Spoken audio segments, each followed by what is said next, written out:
आज से करीब 700 साल पहले एक युवक जोजीरा दर्रे के रास्ते कश्मीर की ओर बढ़ा आ रहा था। उसके साथ सेना की एक छोटी टुकड़ी थी। कश्मीर के हिंदू राजा सहदेव के सेनापति रामचंद्र ने उसे रोका तो उसने अपनी व्यथा सुनाई। मैं राजकुमार रिंचन हूँ।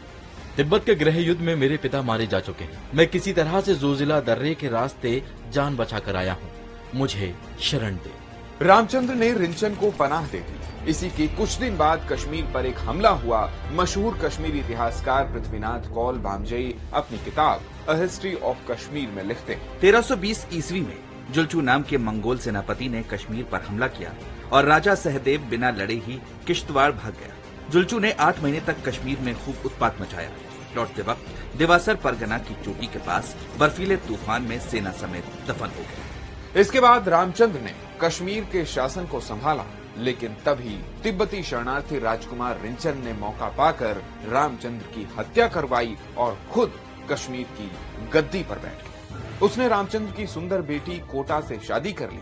रिंचन खुद को बौद्ध लामा मानता था। रानी कोटा उसे हिंदू बनाना चाहती थी, लेकिन उसने इस्लाम धर्म अपना लिया। इस तरह कश्मीर को मिला पहला मुस्लिम शासक। नमस्कार, मैं हूं अक्षय प्रताप सिंह। कश्मीर के इतिहास, युद्ध और राजनीति से जुड़ी स्पेशल सीरीज कश्मीर की कहानी के पहले एपिसोड में जानेंगे कि आखिर रिंचन ने इस्लाम क्यों अपनाया, उससे पहले का कश्मीर कैसा था और कश्मीर को किसने पसंद किया।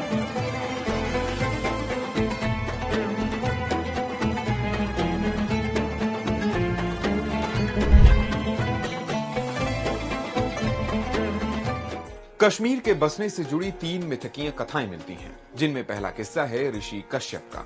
हिंदू माइथोलॉजी के नीलमत पुराण के मुताबिक कश्मीर घाटी पहले सतीसर नाम की एक विशाल झील थी, जिसे ब्रह्मा के पोते कश्यप ऋषि ने सुखाकर कश्यपपुरा बसाया, जिसे अब हम कश्मीर कहते हैं। दूसरा किस्सा है काशिफ जिन का।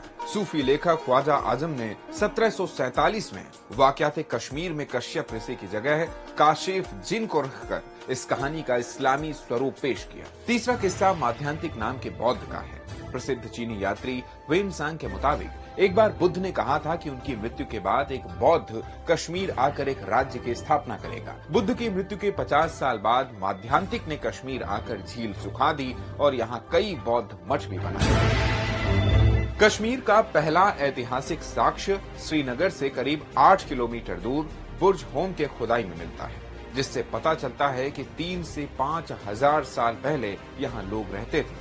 हालांकि किसी संगठित धर्म के कोई सबूत नहीं मिलते। इतिहास में कश्मीर अलग अलग समय में कई राजाओं और राज्यों के अधीन रहा है। शुरुआत में सम्राट अशोक जैसे बौद्ध शासक हुए। 7वीं सदी के बाद हिंदू राजाओं का शासन रहा और 14वीं सदी से मुस्लिम राजवंश स्थापित हुए। कश्मीर के इतिहास को समझने के लिए कुछ चर्चित राजाओं का जिक्र बेहद जरूरी है।